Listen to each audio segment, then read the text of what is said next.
السلام علیکم ورحمۃ اللہ وبرکاتہ۔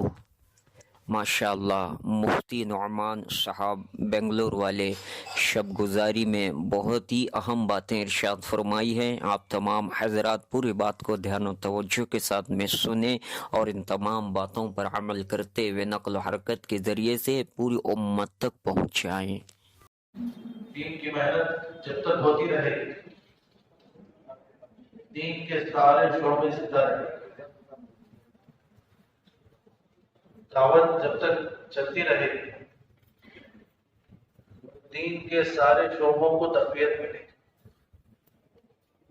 دین کا ہر شعبہ وہ ترقی پر رہے گا، پانی ملے گا۔ جیسے درخت کی جڑ اثر ہے اور درخت کو پانی جڑ میں دیا جاتا ہے، کوئی درخت کی پتوں پر یا اس کی شاخوں پر پانی نہیں ڈالتا، خلوت تو درخت کی جڑ پر پانی ڈالتا ہے، پھر اس کی وجہ سے سارا درخت وہ ہرا بھرا رہتا ہے، پھلدار رہتا ہے، اس سے سایہ بھی ملتا ہے، ہوا بھی ملتی ہے، ہر طرح کا نفع لوگ اس سے اٹھاتے ہیں۔ تو ایسے ہی فرمایا دعوت الی اللہ، یہ اسی طرح ہے کہ جب تک دعوت زندہ رہے، دین کے سارے شعبے ہرے بھرے رہے، مساجد آباد رہیں گے، مدارس آباد رہیں گے، تعلیم زندہ رہے گی، قرآن کا سیکھنا سکھانا یہ جاری رہے گا، یہاں تک کہ سعید احمد خان صاحب نے لکھا ہے کہ دعوت کی محنت پر مسجد کو نمازی ملیں گے، مدارس اور مکاتب کو طلبہ ملیں گے، اور کعبۃ اللہ کو زیارت کرنے والے ملیں گے، حاجی ملیں گے۔ اتنی تاثیر اللہ نے دعوت میں رکھی۔ تو دوستوں عزیزوں، یہ جو دعوت کی محنت ہے، اس سے ہماری نسبت جڑی ہے، یہ اللہ کا احسان۔ اب اصل محنت یہ ہے کہ اس سے مناسبت پیدا ہو جائے۔ فرمایا ایک ہے نسبت کہ بس آدمی لگا رہے، اور ایک ہے مناسبت کہ آدمی کو وہ چیز لگ جائے۔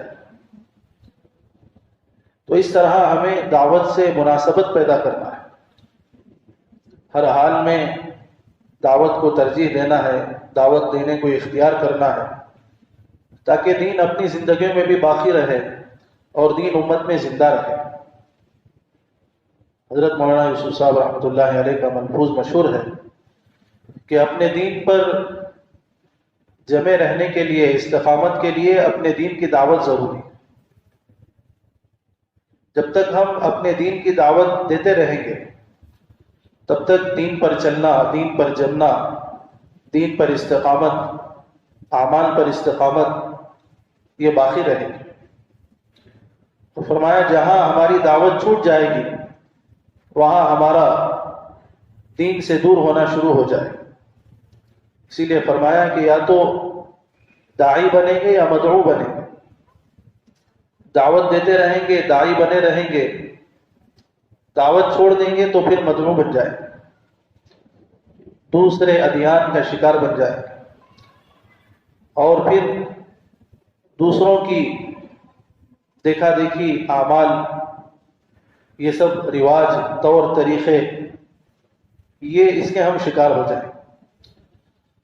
آج ہم دیکھیں کہ امت کا حال یہی، دعوت کو چھوڑ دیا تو غیروں کے طور طریقے، رواج، یہ سب ہم مسلمانوں میں داخل ہو گئے۔ اپنے دین پر بچنا جمنا مشکل ہو گیا مسلمانوں کا، اپنے دین پر چلنا مشکل ہو گیا، بلکہ دوسروں کے طور طریقے اپنے دین کے مقابلے میں ہمیں اچھے لگنے لگے، یہاں تک گویا کہ ہم نیچے پہنچ گئے۔ اس لیے دوستوں عزیزوں بزرگوں، ایک بات ہمیں سمجھنا ہے کہ دعوت بہت ضروری ہے۔ فرمایا کہ دعوت تو یہ ہماری اپنی حفاظت کا ذریعہ ہے۔ بارہا نظام الدین میں کہا جاتا ہے کہ اعمال دعوت وہ اعمال ہدایت، اعمال تربیت، اعمال حفاظت۔ ہمارے اپنے ایمان کی حفاظت ہے، اعمال کی حفاظت ہے، بہت ساری چیزوں کی حفاظت ہے۔ اس لیے انبیاء علیہ السلام کی دعوت کو ہمیں سامنے رکھنا ہے۔ دعوت پر جمنے کے لیے صحابہ کی اور انبیاء کی دعوت کو جب تک ہم اپنے سامنے نہیں رکھیں گے تب تک ہمارے سامنے دعوت کی حقیقت نہیں رہے گی۔ پھر رسمی دعوت کو بھی ہم دعوت سمجھیں گے، جیسا کہ اس وقت کثرت سے یہ بات بتائی جا رہی ہے اور ہمارے درمیان یہ چیز پیدا ہو گئی ہے کہ موبائل کے ذریعے سے یا دوسرے آلات کے ذریعے سے دعوت دینے کو ہم دعوت سمجھ رہے ہیں۔ فرمایا یہ تو دعوت ہے ہی نہیں۔ اسی لیے مولانا الیاس صاحب نے فرمایا کہ دیکھو، کان میں بات کا ڈالنا یہ دعوت نہیں ہے، بلکہ بات دلوں تک پہنچے یہ اصل دعوت ہے، اور اس کے لیے طریقہ کار مثال سے سمجھایا ہے کہ جس طرح نماز ایک فریضہ ہے اور اس کا ایک طریقہ کار ہے اور اس میں انسان کا بدن استعمال ہوتا ہے، انسان کے اعضاء اور جوارح وہ استعمال ہوتے ہیں، تو ایسے ہی فرمایا دعوت ایک فریضہ ہے، اس کا ایک طریقہ کار اور اس کی ایک محنت ہے کہ جس طرح نماز میں انسان کا بدن استعمال ہوتا ہے، ایسے ہی دعوت مؤثر ہونے کے لیے انسان کا بدن اور اس کے اعضاء مستعمل ہوں۔ جب تک اعضاء استعمال نہیں ہوں گے اس وقت تک دعوت میں تاثیر بھی نہیں ہوگی۔ اسی لیے حیات الصحابہ میں لکھا ہے کہ اللہ کے نبی کی دعوت کیسی تھی؟ انفرادی دعوت، اللہ کے نبی کا چلنا پھرنا، دعوت کے لیے لمبے لمبے سفر، خاص کر ہجرت کے موقع کا واقعہ لکھا ہے، ہمارے سامنے ہے۔ ایک تو مشکل سفر ہے، کٹھن سفر ہے، دشمن کا خوف ہے، پکڑے جانے کا خوف ہے، لیکن اللہ کے نبی نے وہ راستہ اختیار کیا جو راستہ مشکل ہے۔ رہبر نے کہا کہ دو راستے ہیں، ایک راستہ آسانی والا ہے اور ایک راستہ اندر کا ہے، یہاں خطرہ بھی ہے، راستہ بھی مشکل ہے، ڈاکو رہتے ہیں۔ تو اللہ کے نبی نے ان دونوں کو دعوت دینے کے لیے ہی اس راستے کو اختیار کیا۔ مدینہ مرکز بیجاپور گئے اس راستے میں، ان ڈاکوؤں سے ملاقات ہوئی، ان سے پوچھا کہ تمہارا نام کیا ہے؟ انہوں نے کہا موہانان عربی میں لفظ ہے جس کے معنی آتے ہیں ذلت کے۔ تو اللہ کے نبی نے ان کا نام بدلا، موہانان نہیں بلکہ مکرمان، تم ذلت والے نہیں عزت والے۔ پھر اللہ کے نبی نے انہیں دعوت دی اور انہوں نے دعوت کو قبول کیا، پھر دوستوں اسلام میں داخل ہو گئے۔ تو فرمایا کہ مجاہدہ، چلنا پھرنا، اس پر اللہ تعالیٰ سامنے والے کے دل کو کھولتے ہیں، سامنے والے کے دل پر بات اثر کرتی ہے ہمارے مجاہدے پر، ہماری قربانی پر۔ ہم یہ چاہیں کہ بات بھی پہنچ جائے اور ہمارا استعمال بھی نہ ہو، یہ دوستوں عزیزوں بزرگوں اس سے وہ تاثیر نہیں ہوتی۔ اس لیے اللہ کے نبی صلی اللہ علیہ وسلم کا معمول رہا، حضرت مولانا شیخ صاحب نے بیانات میں لکھا ہے کہ اللہ کے نبی نے پوری زندگی میں صرف بادشاہوں کے نام خط لکھے، اس کے علاوہ کبھی کسی کو خط کے ذریعے سے دعوت نہیں دی۔ اللہ کے نبی کا وصف یہ تھا کہ اللہ کے نبی خود چل کر جاتے اور خود دعوت دیتے، چاہے کتنی ہی دور ہو، چاہے رات ہو، چاہے دن ہو۔ اللہ کے نبی کی دعوت کا حال لکھا ہے کہ اللہ کے نبی صبح سویرے نہا دھو کر پاک صاف کپڑے پہن کر گھر سے نکلتے اور دعوت دیتے، بازاروں میں، مکے کی گلیوں میں، کبھی اونچے ٹیلوں پر، کبھی پہاڑوں کی اونچائی پر چڑھ کر، جہاں معلوم ہوتا کہ لوگ ہیں وہاں پہنچ جاتے۔ تو یہ اللہ کے نبی کی محنت تھی۔ جب دھوپ تیز ہو جاتی تو اللہ کے نبی کا یہ حال ہوتا کہ اللہ کے نبی کے بال پراگندہ ہیں اور کپڑے میلے کچیلے ہیں، چہرے پر گرد و غبار ہے۔ تو یہ اللہ کے نبی کی دعوت کا حال تھا کہ اس حال کو دیکھ کر اللہ کے نبی کی بیٹی رونے لگی۔ تو دوستوں عزیزوں بزرگوں، یہ اللہ کے نبی کی محنت تھی کہ خود پہنچتے تھے، چلتے تھے، پھرتے تھے، تو حضرت نے لکھا ہے کہ صرف بادشاہوں کے نام اللہ کے نبی نے خط لکھا اور پھر اس خط کو صحابی کے ہاتھ میں دے کر بھیجا. ایسا نہیں کہ خط پہنچا دیا ڈاک کے ذریعے سے یا کسی اور کے ذریعے سے، بلکہ صحابی کے ہاتھ میں دیا کہ تم جا کر اپنے ہاتھوں سے پہنچا.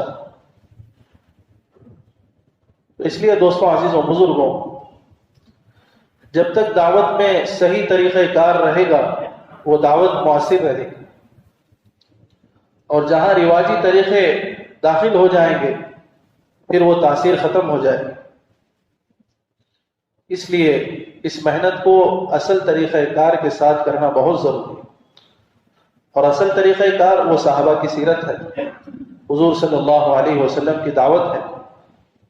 اسی لیے بار بار یہ بات کہی جا رہی ہے کہ ہم حیات الصحابہ پڑھیں، حیات الصحابہ کو دیکھتے رہیں.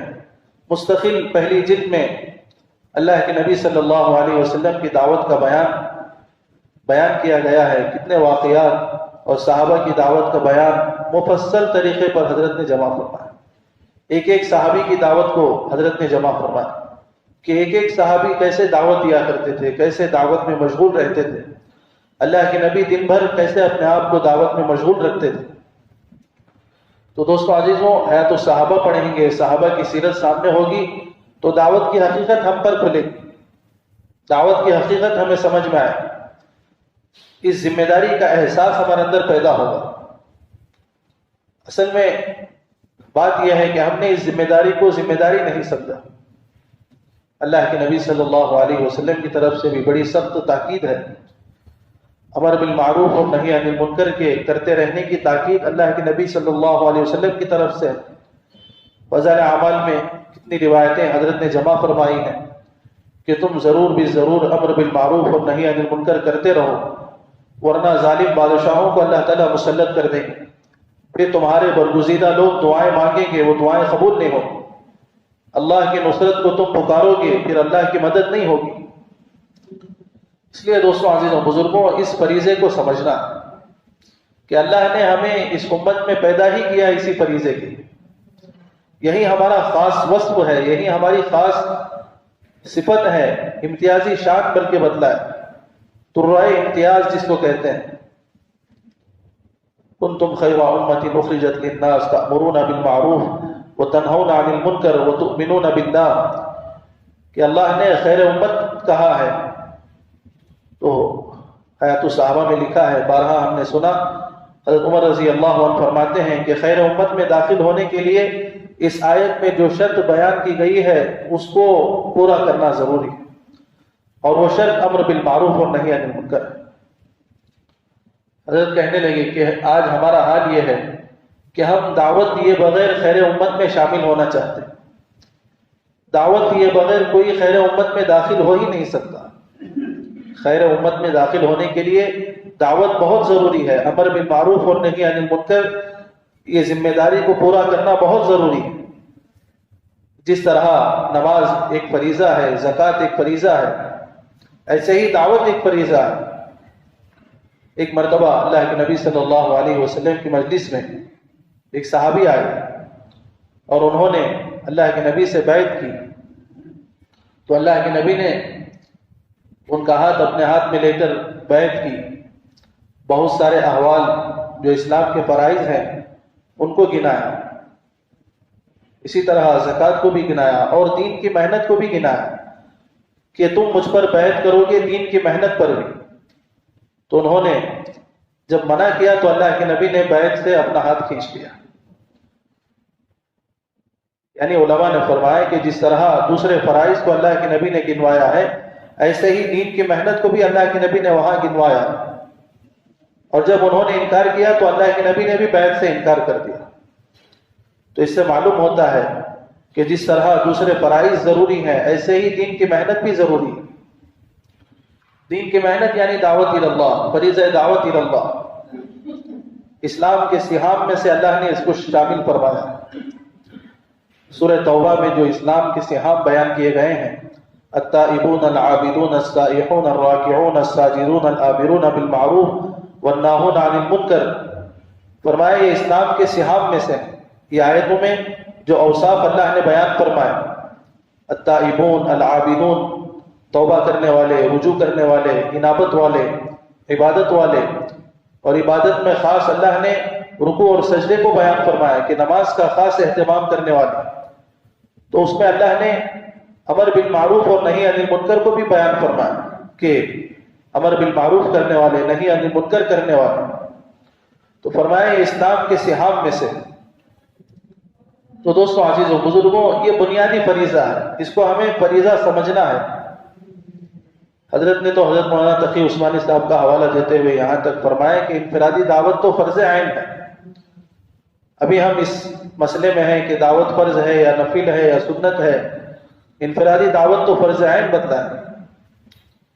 تو اس لیے دوستوں، عزیز و بزرگوں، جب اس فریضے کو ہم فریضہ سمجھیں گے تو پھر ہمارے اندر اس کی اہمیت آئے گی اور اس کے پورا کرنے کی ذمہ داری کا احساس آئے گا، اور جب دعوت زندہ ہوگی تو پھر دین کے تمام شعبوں میں تقویت پائے گی، دین کے سارے شعبے زندہ ہوں گے، دین پر چلنا آسان ہوگا، دین پر جمنا آسان ہوگا، اور جب دین زندگیوں میں آئے گا تو پھر اللہ کی مدد آئے گی۔ آج ہر طرف پریشانیاں، مصیبتیں، مسلمان اس کا شکار ہیں، اور اصل اس کی وجہ یہ ہے کہ جو بنیادی فرائض ہیں اس کو ہم چھوڑے ہوئے ہیں، نمازوں کو چھوڑے ہوئے ہیں، دعوت کو چھوڑے ہوئے ہیں، حالانکہ اللہ نے فرمایا ان تنصروا اللہ ینصرکم، کہ اگر تم میری مدد کرو گے تو میں تمہاری مدد کروں گا اور دشمنوں کے مقابلے میں تمہارے قدموں کو جما دوں گا۔ تو فرمایا کہ اللہ کی مدد یعنی اللہ کے دین کی مدد۔ اس میں اس بات کو بھی سمجھنا ہے کہ ایک تو اللہ کے دین کی مدد ہے اور ایک تو مسلمانوں کی مدد ہے۔ بہت سارے لوگ اپنے مال کے ذریعے سے مسلمانوں کا تعاون کرتے ہیں، رفاعی کام کرتے ہیں، تو وہ فرمایا کہ یہ اسلام کی مدد ہے۔ دین کی مدد یہ ہے کہ لوگوں کو دین کی طرف متوجہ کرنا، نماز کی طرف متوجہ کرنا، یہ اصل دین کی مدد ہے۔ سنتوں کی طرف لوگوں کو متوجہ کرنا، مال کے ذریعے سے تعاون کرنا، یہ فرمایا دین کی مدد نہیں بلکہ یہ مسلمانوں کی اور اسلام کی مدد ہے۔ اس پر اللہ کی مدد کا وعدہ نہیں ہے بلکہ اللہ کی مدد کا وعدہ دین کی مدد پر ہے، کہ جب ہم دین کی مدد کریں گے، دین کی مدد یعنی دین کو زندہ کرنے کی کوشش کرنا، لوگوں کی زندگیوں میں دین کو زندہ کرنے کی کوشش کرنا، یہ اصل دین کی مدد ہے۔ مساجد کو آباد کرنا، گھروں میں اعمال دعوت کو زندہ کرنا، لوگوں کی زندگیوں میں سنتوں کو زندہ کرنا، لوگوں کا تعلق اللہ سے جوڑنا، یہ فرمایا اصل دین کی مدد ہے، اور پھر اس پر اللہ کی مدد ہے۔ تو اس لیے دوستوں، عزیز و بزرگوں، اللہ کی مدد کا جو وعدہ ہے وہ اللہ کے دین کی مدد پر۔ جب ہم اللہ کے دین کی مدد میں لگیں گے، اللہ تعالیٰ ہماری مدد میں لگ جائے۔ پھر اللہ نے فرمایا ان ینصرکم اللہ فلا غالب لکم، اور جب اللہ تعالیٰ مدد کرنے پر آئے تو کوئی تم پر غلبہ حاصل نہیں کر سکتا۔ یہ اللہ کا وعدہ ہے کہ کوئی ہم پر غلبہ حاصل نہیں کر سکتا۔ اللہ نے قرآن میں دوسری جگہ فرمایا وعد اللہ الذین آمنوا منکم وعملوا الصالحات لَيَسْتَخْلِفَنَّهُمْ فِي الْأَرْضِ كَمَا اسْتَخْلَفَ الَّذِينَ مِنْ قَبْلِهِمْ۔ اللہ تعالیٰ کا وعدہ ہے ایمان اور اعمال صالحہ والوں کے ساتھ کہ اللہ تعالیٰ زمین کا خلیفہ بنا کر رہے، زمین کی خلافت اور زمین کے سارے خزانوں کا مالک اللہ تعالیٰ دیندار اور دین کی مدد کرنے والوں کو بنائیں گے۔ اللہ کا وعدہ ہے، ایمان پر چلنے والے، اعمال صالحہ کو اختیار کرنے والے، دین کی محنت کرنے والے۔ دوستو، عزیز و بزرگوں، ہر قسم کی جو مدد ہے وہ اللہ کے دین کی مدد پر، کہ جب تک ہم اللہ کے دین کی مدد میں لگے رہیں گے اللہ تعالیٰ ہماری مدد کرے۔ اس لیے بہت ضروری ہے کہ ہم اس فریضے کو فریضہ سمجھیں، اس محنت کو محنت سمجھیں، اس کام کو ہم اپنا کام سمجھیں۔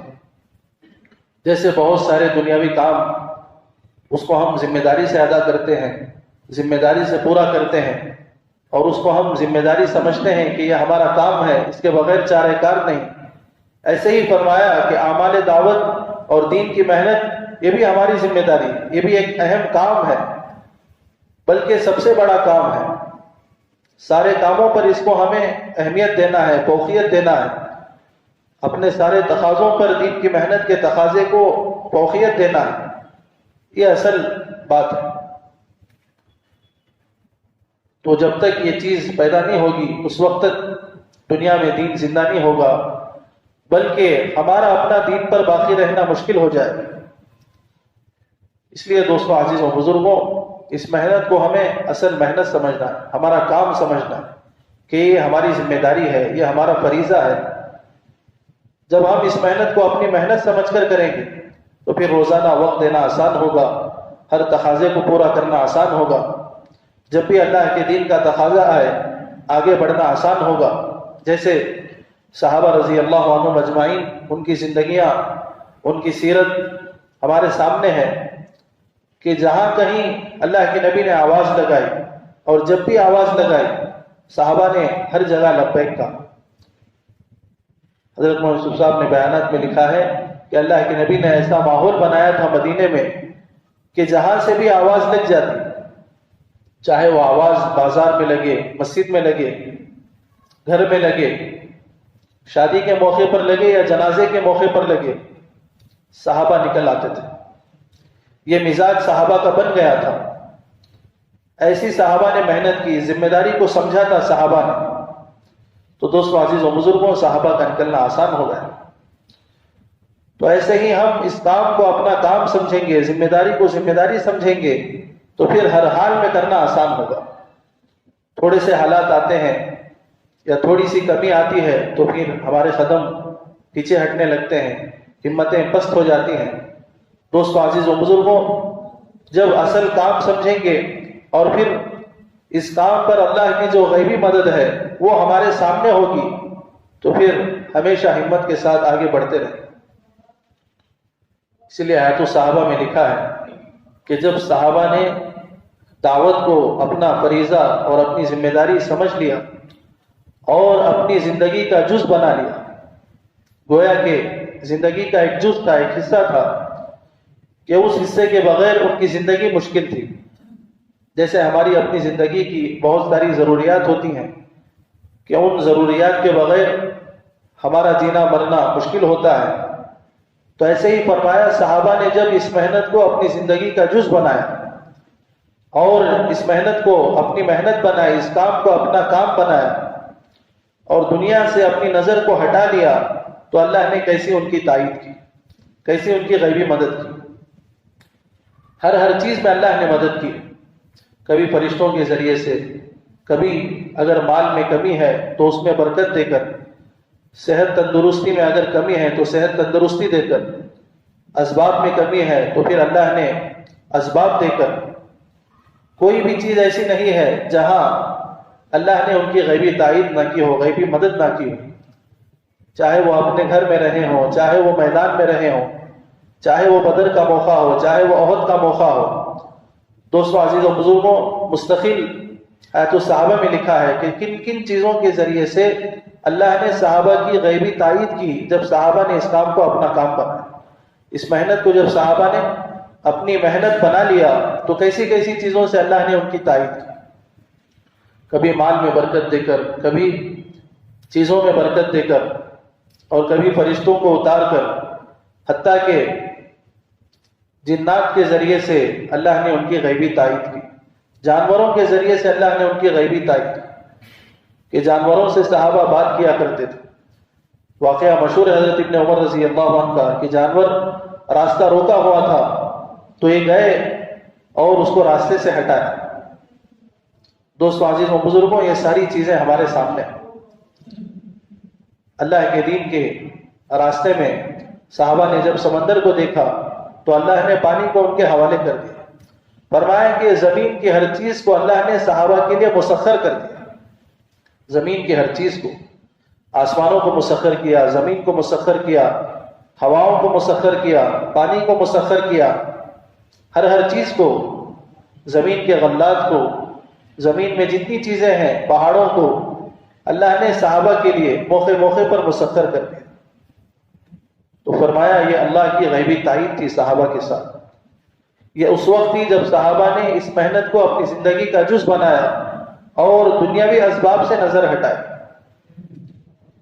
تو یہی اصل ہے کہ محنت میں لگنے کے بعد ہمارا تعلق، ہمارا یقین مضبوط ہو. ایسا نہیں کہ ہم محنت میں بھی لگے ہیں اور اسباب میں بھی لگے ہیں، اسباب کا یقین بھی ہمارے اندر ہے. فرمایا اللہ کی طاقت سے فائدہ اٹھانے کے لیے اسباب کا یقین نکالنا ضروری ہے. اگر ہم اللہ کی طاقت کو، اللہ کی مدد کو اسباب کے ساتھ جوڑیں گے، فرمایا یہ اصل طریقہ نہیں. ایمان والے کا طریقہ یہ ہے کہ وہ اللہ کی مدد اسباب کے بغیر دیکھے، اسباب کا یقین نکل جائے. تو دوستوں، عزیز و بزرگوں، ایک تو یہ محنت ہے کہ محنت کو ہم سمجھنا ہے اور محنت کو کرنا ہے اور محنت کو اپنی زندگی کا جز بنانا ہے. جس طرح دیگر فرائض ہیں جس کو ہم فریضہ سمجھتے ہیں، ایسے ہی دعوت کو فریضہ سمجھنا ہے، ایک ذمہ داری ہے. اور دوسری چیز یہ ہے کہ اس محنت میں لگنے کے بعد مقصود کیا ہے، مطلوب کیا ہے؟ ہماری زندگیوں کی تبدیلی، ہمارے یقین کی تبدیلی، یہ مقصود، اس کو بھی سامنے رکھنا ہے. ایسا نہیں کہ محنت کیے جا رہے ہیں لیکن کوئی تبدیلی نہیں، نہ ہی ہمارے صفات میں تبدیلی آ رہی ہے، نہ ہی ہماری زندگیوں میں تبدیلی آ رہی ہے، نہ ہی ہمارے یقین میں تبدیلی آ رہی ہے، تو پھر یہ محنت بے اثر ہے. فرمایا اس محنت کا خاصہ یقین کی تبدیلی ہے کہ ہمارے یقین بدل جائیں، ہماری زندگیوں میں اوصاف داخل ہو جائیں. فرمایا جتنا اوقات میں پرانا ہو اتنا اوصاف میں پرانا ہو، جتنا وقت لگتا رہے اتنے اوصاف ہماری زندگیوں میں داخل ہوتے رہے. یہ اصل چیز ہے. اس لیے ایک تو محنت میں لگنا ہے اور دوسرا محنت میں لگنے کے بعد اپنے اندر تبدیلی لانا ہے. اپنے اندر تبدیلی یہ ہے کہ سب سے پہلی تبدیلی تو یقین کی تبدیلی ہے کہ ہمارا یقین اللہ کی ذات سے مضبوط ہو جائے. فرمایا جتنا یقین مضبوط ہوگا اتنا ہی اللہ کی ذات سے ذاتی تعلق ہوگا، اللہ کی مدد کا یقین رہے گا، اللہ سے اس کا تعلق اتنا مضبوط ہوگا، اللہ پر اس کا بھروسہ اتنا مضبوط ہوگا. تو یقین اصل ہے. دوستو، عزیز و بزرگوں، سارے اعمال کا دار و مدار یقین پر ہے کہ اعمال پر استقامت آئے گی. جتنا یقین مضبوط ہوگا اعمال پر جماؤ آئے گا، اعمال میں شوق پیدا ہوگا، اسباب سے دوری پیدا ہوگی. تو یہ سب سے پہلی تبدیلی ہے. فرمایا کہ اعمال دعوت میں لگنے کا اور اللہ کے راستے میں نکلنے کا بنیادی مقصد یقین کی تبدیلی ہے. یقین کی تبدیلی کے لیے یہ دعوت کی محنت ہے. جتنا ہم مغیبات کو بولیں گے، اللہ سے ہونے کو بولتے رہیں گے، اتنا ہمارے یقین میں تبدیلی آئے گی. یہ صحابہ رضی اللہ عنہم کا وصف تھا کہ جس طرح صحابہ غیروں کو دعوت دیتے تھے، اپنوں کو بھی دعوت دیتے تھے، خود ایمان کے حلقے قائم کرتے تھے. آیت الصحابہ میں ہے کہ مساجد میں ایمان کے حلقے قائم کرتے تھے. لکھا ہے کہ مساجد کو کیوں بنایا گیا اور کیا کام مساجد میں کیے جاتے تھے. تو ان کاموں میں، ان اعمال میں ایمان کے حلقوں کا تذکرہ ہے کہ صحابہ مسجد میں ایمان کے حلقے قائم کرتے تھے، غیب کے تذکرے کرتے تھے، مغیبات کے تذکرے کرتے تھے، جس کی وجہ سے دوستو، عزیز و بزرگوں، صحابہ کا یقین ایسا تھا کہ وہ اپنی خبر سے زیادہ اللہ کے نبی کی خبر کا یقین رکھتے تھے، اپنی بات سے زیادہ اللہ کے نبی کی باتوں پر یقین رکھتے تھے. اللہ کے نبی کی زبان سے جو بھی بات نکل جاتی اس کو سچا سمجھتے، اپنے تجربات کا انکار کرتے، اپنے مشاہدات کا انکار کرتے. آنکھوں کی دیکھی ہوئی چیز اس کا انکار کرنا ان کے لیے آسان تھا. اللہ کے نبی کی خبر کے مقابلے، اللہ کے نبی کی بات کے مقابلے میں، اللہ کے نبی کی حدیث کے مقابلے میں اپنی آنکھوں کا انکار یہ صحابہ کے لیے آسان تھا. تو یہ یقین صحابہ کا تھا، یقین مضبوط تھا. تو پھر اللہ کے نبی کی خبر پر ایسا یقین تھا کہ لوگوں کی آنکھوں کا جھٹلانا یہ ان کے لیے آسان تھا. مشہور واقعہ ہے حضرت ابو درداء رضی اللہ عنہ کا کہ لوگ آ کر خبر دے رہے ہیں. ایک آدمی آیا، دوسرا آدمی آیا، تیسرا آدمی آیا، خبر دے رہے ہیں کہ آگ لگی ہے اور آپ کا گھر جل رہا ہے. اور یہ پورے یقین کے ساتھ، پورے اعتماد کے ساتھ کہہ رہے ہیں کہ میرا گھر نہیں جلا، میرا گھر نہیں جلا. ہر آنے والے کی خبر کا انکار کر. تو دوستو، عزیز و بزرگوں، یہ صحابہ کے اندر یہ یقین تھا. پوچھا کہ یہ یقین کیسے؟ تو فرمایا اللہ کے نبی نے ایک دعا سکھلائی ہے، اس دعا پر یقین. کہ اللہ کے نبی کی زبان سے جو بات نکلی ہے وہ سچی ہے۔ حضرت ابو بکر رضی اللہ عنہ راستے میں جا رہے تھے، اللہ کے نبی جو شب معراج کا واقعہ ہے اس کو آ کر کفار کے سامنے بیان کیا تو انہوں نے انکار کیا۔ ابو جہل حضرت ابو بکر رضی اللہ عنہ کے پاس گیا اور کہنے لگا کہ یہ بات ہے، بتاؤ کوئی ایک رات میں اتنا لمبا سفر کوئی کر سکتا ہے کہ ایک تو یہاں مسجد الحرام سے مسجد الاقصی اور پھر وہاں سے آسمانوں کی سیر، جنت اور جہنم کی سیر، یہ کون کر سکتا ہے؟ تو حضرت ابو بکر رضی اللہ عنہ نے پوچھا کہ یہ بات کس کی ہے، کس نے کہا ہے؟ فرمایا تمہارے دوست یہ دعویٰ کرتے ہیں۔ تو حضرت ابو بکر رضی اللہ عنہ نے فوراً کہا کہ اگر یہ دعویٰ ان کا ہے تو یقیناً وہ سچا ہے، وہ اپنی بات میں سچے ہیں۔ دوستو عزیزوں، اس طرح صحابہ کا یقین تھا اللہ کے نبی کی خبر پر۔ غزوہ خندق کے موقع پر حیات الصحابہ میں لکھا ہے کہ دوستو عزیزوں، ایک تو بات یہ ہے کہ اللہ کے جتنے بھی وعدے ہوتے ہیں وہ خوف اور تنگی کی حالت میں ہوتے ہیں۔ اللہ تعالیٰ جو بشارتیں اور خوشخبریاں سناتے ہیں وہ ناگواریوں کے موقع پر، مشکل حالات میں، اسی میں ہمارے ایمان کا امتحان ہوتا ہے۔ ہمارے ایمان کا امتحان اسی میں ہے کہ ناگواری کی حالت میں، تنگی کی حالت میں خوشخبری سنائی جائے۔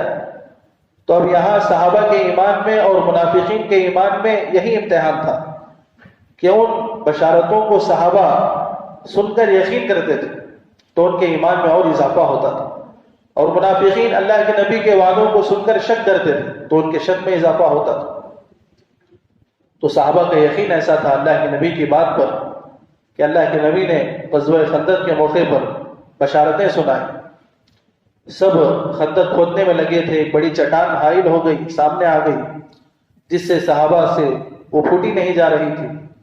تو اللہ کے نبی نے کدال لی اور زور سے تکبیر کہتے ہوئے ایک مار مارا۔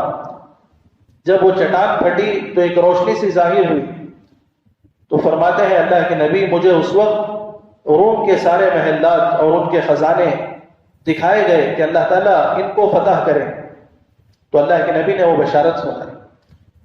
حالانکہ دوستوں عزیز و بزرگوں، موقع ایسا ہے کہ صحابہ پر خوف ہے، بھوک مسلط ہے، تنگی مسلط ہے، لیکن اللہ کے نبی بشارت دے رہے ہیں روم کے خزانوں کی کہ صحابہ کے تصور میں بھی نہیں کہ اس زمانے کی یہ طاقت ہے، اس زمانے میں کوئی تصور نہیں کر سکتا۔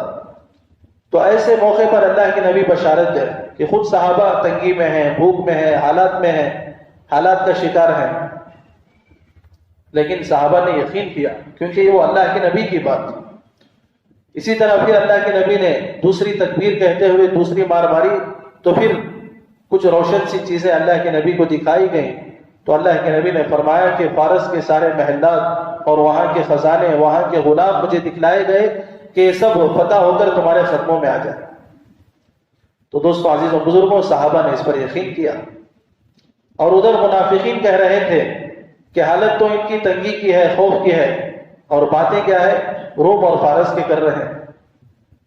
تو اس لیے دوستو عزیز و بزرگوں، اصل بات یہ ہے کہ امتحان ایمان کا جو ہوتا ہے وہ تنگیوں میں ہوتا ہے، حالات میں ہوتا ہے۔ مشکل وقت میں اللہ تعالیٰ امتحان لیتے ہیں کہ آیا ہم پر یقین کرتا ہے یا پھر اسباب پر اور دنیا پر یقین کرتا ہے۔ مال کی کمی کے موقع پر اللہ تعالیٰ امتحان لیں گے کہ آیا یہ ہم پر یقین کرتا ہے یا پھر مال کے کم ہو جانے کا جو خوف ہے اس پر یقین رکھتا ہے۔ تو اس طرح دوستوں عزیزوں بزرگوں، محنت میں لگنے کے بعد یقین میں تبدیلی آنا بہت ضروری ہے۔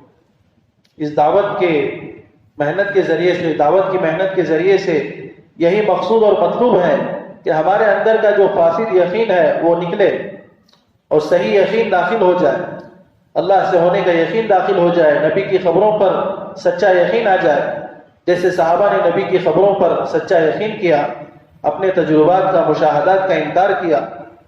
خزیمہ رضی اللہ عنہ کا واقعہ مشہور ہے، حیات الصحابہ میں لکھا ہے کہ اللہ کے نبی نے گھوڑا خریدا اور پھر جب بیچنے والے نے اللہ کے نبی سے انکار کر دیا تو انہوں نے بغیر دیکھے گواہی دی، حالانکہ معاملے کے وقت وہ سامنے نہیں تھے، بغیر دیکھے گواہی دی۔ تو اللہ کے نبی نے یہی پوچھا کہ تم نے گواہی کیسے دی؟ تو حضرت خزیمہ رضی اللہ عنہ نے کہا کہ آپ تو ہمیں آسمان کے اوپر کی خبریں، غیب کی خبریں بتاتے ہیں، اس پر ہم یقین کرتے ہیں، یہ تو ایک چھوٹا سا معاملہ ہے، اس پر آپ جھوٹے کیسے ہو سکتے؟ تو دوستو عزیزو، یہ صحابہ کا یقین تھا۔ مشہور واقعہ ہے کہ ایک نئے صحابی اللہ کے نبی کی مجلس میں آئے اور اللہ کے نبی نے ایک بشارت سنائی کہ ایک حرا، ایک مقام ہے، وہاں کا ایک قلعہ ہے، وہ اللہ تعالیٰ فتح کریں گے اور وہاں سے ایک باندی نکل کر آئے گی۔ تو انہوں نے کہا کہ اللہ کے نبی میرا ان سے نکاح کر۔ تو فوراً اللہ کے نبی نے کہا کہ میں نے اس کا نکاح تیرے سے کر دیا۔ دوستو عزیزوں، یہ یقین صحابہ کا تھا کہ اللہ کے نبی کی زبان سے جو بات نکلے گی وہ سچ ہو کر رہے۔ اس طرح دوستو عزیزوں، بزرگوں، یقین کا بدلنا یہ اصل اس محنت کا وصف ہے کہ ہمارے اندر محنت کے راستے سے یقین میں تبدیلی آئے، اللہ کے نبی کی خبروں پر یقین۔ ایسا نہ ہو کہ اسباب کا یقین اور پھر مشاہدات اور تجربات کا یقین اللہ کے نبی کی خبر کے مقابلے میں غالب رہے۔ تو یقین کی تبدیلی ہمارے اندر آئے، اللہ سے ہونے کا یقین آئے، نبی کی خبروں کا یقین آئے، یہ اس محنت کا وصف۔ اور اسی طرح فرمایا، محنت کے ذریعے سے ہمارے اندر دنیا کی محبت یہ ختم ہو، زہد اور قناعت ہمارے اندر آئے، آخرت کا فکر اور یقین ہمارے اندر آئے، آخرت کے احوال ہمیشہ ہمارے سامنے ہوں۔ فرمایا یہ اصل محنت کا وصف۔ اللہ نے جو قرآن میں اسلام کے صحاب بیان کیے ہیں، ان المسلمین والمسلمات والمؤمنین والمؤمنات والقانتین والقانتات، قناعت کرنے والے۔ دوستو عزیزوں، ایمان کی ایک بنیادی علامت قناعت ہے کہ ہمارے اندر دنیا سے بے رغبتی۔ قناعت کا مطلب حضرت نے فضائل اعمال میں حضرت شیخ نے لکھا ہے کہ قناعت اور زہد کا مطلب یہ ہے کہ آدمی اپنی زندگی پر راضی رہے، چاہے وہ زندگی کیسے ہی ہو، اور جو مصیبت آئے اس پر صبر کرے، اور اس مصیبت کے موقع پر کسی کے سامنے سوال کا ہاتھ نہ پھیلائے۔ یہ اصل قناعت ہے۔ جس کے اندر یہ تین باتیں ہوں گی وہ قانع ہوگا۔ اللہ کے فیصلوں پر راضی رہنا، صحابہ کا یہی حال تھا کہ اللہ تعالیٰ جس حال پر بھی رکھے صحابہ راضی رہتے تھے۔ رضا بالقدر جسے کہتے ہیں کہ تقدیر پر راضی ہونا، اللہ کے فیصلوں پر راضی ہونا، یہ صحابہ کا بنیادی وصف تھا۔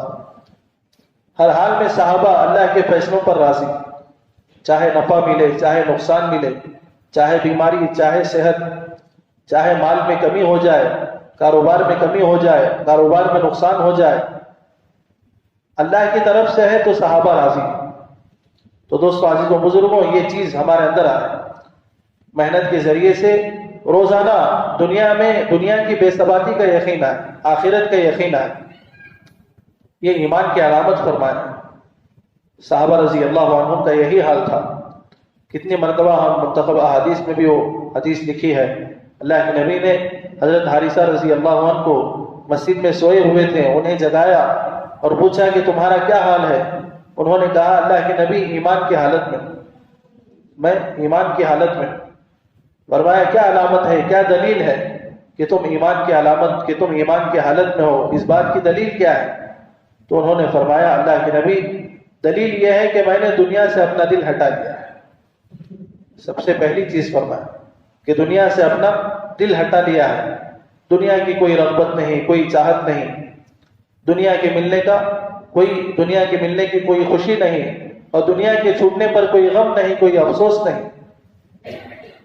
یہ صحابہ کی خاصیت تھی کہ نہ ہی دنیا کے ملنے پر خوشی ہوتی، نہ ہی دنیا کے چھوٹنے پر کوئی افسوس اور رنج ہوتا۔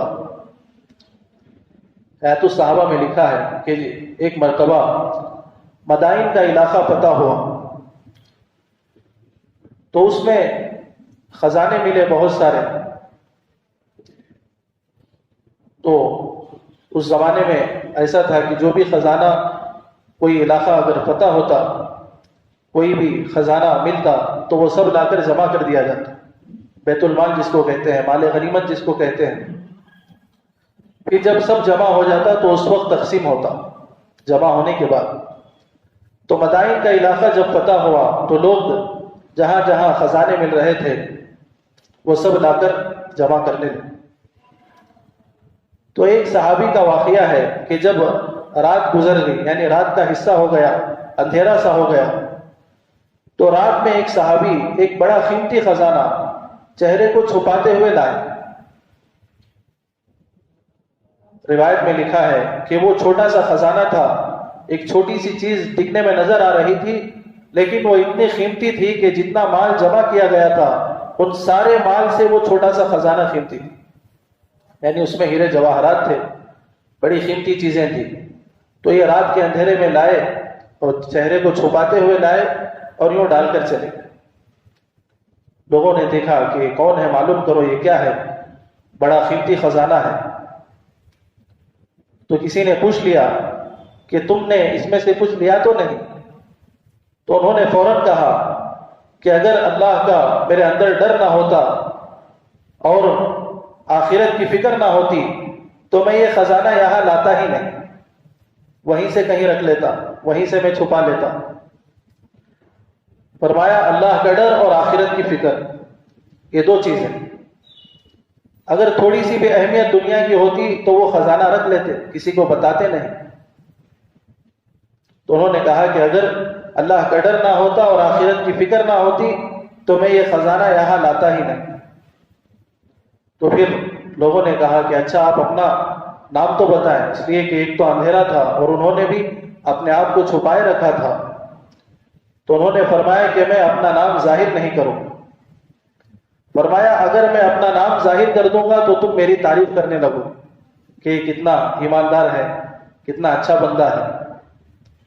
تو انہوں نے اپنی تعریف کو بھی پسند نہیں کیا کہ چلو کام تو اچھا کیا ہو، بعض دفعہ ہمارے اندر یہ چیز آ جاتی ہے، اچھا کام کیا ہو تو لوگ میری تعریف کر دیں، لوگ میری واہ واہ کر دیں، لوگ مجھے سراہیں۔ دوستوں عزیزوں بزرگوں، یہ صحابہ کے اندر یہ صفات تھی۔ انہوں نے فرمایا کہ میں تمہارے سامنے اپنا تعارف نہیں کروں گا ورنہ تم میری تعریف کرنے لگو گے، کہنے لگے کہ حقیقت میں تعریف کے لائق تو اللہ ہے، تعریف کے لائق تو اللہ ہے، میری کیا تم تعریف کرو گے؟ تو دوستوں عزیزوں، اس طرح صحابہ کے اندر دنیا کی چیزوں کی کوئی وقعت، کوئی حیثیت نہیں تھی، نہ ہی ہیرے جواہرات، نہ مال، کسی چیز کی وقعت نہیں، کسی چیز کی اہمیت نہیں، ذرہ برابر بھی اہمیت نہیں تھی، ذرہ برابر۔ تو دوستو عزیزوں، یہ چیز اصل ہے کہ ہمارے اندر دنیا سے بے ثباتی، دنیا کی بے رغبتی کا روزانہ یقین بڑھتا رہے۔ تو ان صحابی نے یہی فرمایا کہ دنیا سے میں نے اپنے دل کو ہٹا لیا ہے اور پھر دن بھر روزہ رکھتا ہوں، رات بھر جاگتا ہوں، آخرت کا منظر ہمیشہ میرے سامنے رہتا ہے، جہنمیوں کی چیخ و پکار کو میں اپنے کانوں سے سن رہا ہوں اور جنتیوں کی ملاقات کا منظر میری آنکھوں کے سامنے۔ ہمیشہ آخرت کی فکر، ہمیشہ آخرت کو سامنے رکھ کر صحابہ زندگی گزارتے تھے، ہمیشہ اللہ کا ڈر، ہمیشہ اللہ کے عذاب اور اللہ کی پکڑ کا خوف اور ڈر۔ یہ دوستوں عزیزوں بزرگوں، محنت سے یہی مقصود ہے، مطلوب ہے کہ ہمارے اندر سے یہ جو دنیا کی اہمیت ہے، وقعت ہے، یہ کم ہو جائے، آخرت کا فکر بڑھ جائے، آخرت کا یقین غالب رہے، آخرت کے احوال کا منظر ہمارے سامنے رہے۔ اصل وجہ یہ ہے کہ صحابہ اکثر ان چیزوں کا مذاکرہ کرتے تھے اور ہمارے اندر سے یہ تذکرے ختم ہو گئے، آخرت کے تذکرے ختم ہو گئے، موت کے تذکرے ختم ہو گئے، یہاں تک کہ موت کا اگر تذکرہ آئے تو وحشت پیدا ہو جاتی ہے، حالانکہ موت یقینی ہے۔ تو یہ سارے تذکرے آج ہماری مجلسوں سے، ہمارے مذاکروں سے، ہماری باتوں سے ختم ہو گئے، جس کی وجہ سے ان چیزوں کا یقین بھی ختم ہو گیا۔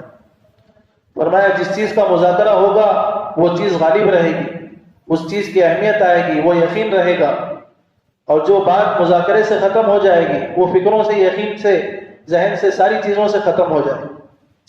صحابہ کی یہی خاصیت تھی کہ وہ ہمیشہ مغیبات کے تذکرے کرتے تھے۔ اس لیے دوستوں عزیزوں بزرگوں، یہ بات بتائی جا رہی ہے کہ ہم مسجدوں میں اپنے گھروں میں ایمان کے حلقوں کو قائم کریں. ایمان کے حلقوں کو قائم کریں گے یہ ساری چیزیں پیدا ہوں. مسجد کو وقت دیں گے یہ ساری چیزیں پیدا ہوں. ایمان کا حلقہ مستقل مقصود ہے. صحابہ مستقل صحابہ پر گشت کر کے ایمان کی دعوت دیتے تھے. کتنے واقعات ہیں. عبداللہ بن رواحہ رضی اللہ عنہ بڑے بڑے صحابہ، حضرت معاذ بن جبل رضی اللہ عنہ، حضرت عمر رضی اللہ عنہ ایمان کے حلقے قائم کر رہے ہیں اور فرما رہے ہیں کہ ہم یہ مذاکرہ، یہ مجلس اس لیے قائم کرتے ہیں، یہ مذاکرہ اس لیے کرتے ہیں تاکہ ہمارے یقین میں اضافہ ہو جائے. تو دوستو عزیز و بزرگوں، ایمان کے حلقوں کا اس وقت قائم کرنا بہت ضروری ہے. ایمان کی اہمیت دل میں باقی رہے گی. ایمان اصل جو ہے آخرت، یہ ساری چیزیں ہماری زندگیوں میں باقی رہیں. اسی لیے فرما رہے ہیں کہ ہم اپنی مسجدوں کو روزانہ وقت دیں ایمان کے حلقوں کو قائم کرنے کے لیے، دعوت کے حلقوں کو قائم کرنے کے لیے. حتیٰ کہ فرمایا کہ جتنے اعمال مسجد نبوی میں ہوتے تھے، جتنے حلقے مسجد نبوی میں لگتے تھے، وہ سارے حلقے، وہ سارے اعمال ہماری مسجدوں میں قائم ہو جائیں. اس کے لیے ہمیں محنت کرنا ہے، مسجد کو وقت دیں. جتنا زیادہ ہم مسجد کو وقت دیں گے ہماری مسجدیں آباد ہوں، ہماری مسجدیں نمونہ بنے گی، مسجد نبوی کے قائم مقام بنے گی. کہ جو کام صحابہ مسجد نبوی میں کیا کرتے تھے، ہر اعتبار سے چھوٹے سے چھوٹا کام وہ صحابہ مسجد سے ان کا تعلق، اپنی ضرورتوں کو لے کر صحابہ مسجد میں آ رہے، اپنی حاجات کو لے کر صحابہ مسجد میں آ رہے. کسی چیز کی کمی ہو گئی ہے صحابہ مسجد میں آ رہے، کوئی خوشخبری دینا ہے صحابہ مسجد میں آ رہے، بھوک ستا رہی ہے تو صحابہ مسجد میں آ رہے. ہر حال میں صحابہ نے مسجد کو پکڑا تھا، ہر حال میں صحابہ نے مسجد کا راستہ اختیار کیا. یہاں تک کہ حضرت منصور صاحب نے لکھا ہے کہ صحابہ مسجد والے تھے. اللہ کے نبی نے ایک ایک صحابی کو مسجد والا بنایا تھا، یعنی صحابہ مسجد والے بن گئے تھے. صحابہ کون ہیں؟ مسجد والے. کہاں ملیں گے؟ مسجد میں ملیں گے. دوستو عزیزوں، ایسا ماحول اپنی مسجدوں میں قائم کرنے کے لیے مسجد کی آبادی کی محنت. اس وقت مسجد کی آبادی کی محنت پر زور اس لیے دیا جا رہا ہے کہ ساری امت کا تعلق مسجد سے قائم ہو جائے. اس لیے کہ اللہ نے مسجد کو ایک مرکز بنایا ہے. مسلمانوں کے ایک ایک ضرورتوں کے پورا ہونے کا ذریعہ اللہ نے مسجد کو بنایا. ذاتی ضرورتیں، دنیاوی ضرورتیں، دینی ضرورتیں، ساری ضرورتوں کا تعلق مسجد سے ہے. کہ ہر مسلمان کی اپنی ذاتی ضرورت کا تعلق مسجد سے ہے. کہ جب تک ہمارا تعلق مسجد سے قائم نہیں ہوگا اس وقت تک ہماری ضرورتیں بھی پورا نہیں ہوں. تو اس لیے مسجد ایک مرکزی حیثیت ہے کہ یہاں لوگ آئیں گے اپنی ضرورتوں کو لے کر، تو پھر اللہ تعالیٰ مسجد میں آنے کی برکت سے مسائل کو حل کرے.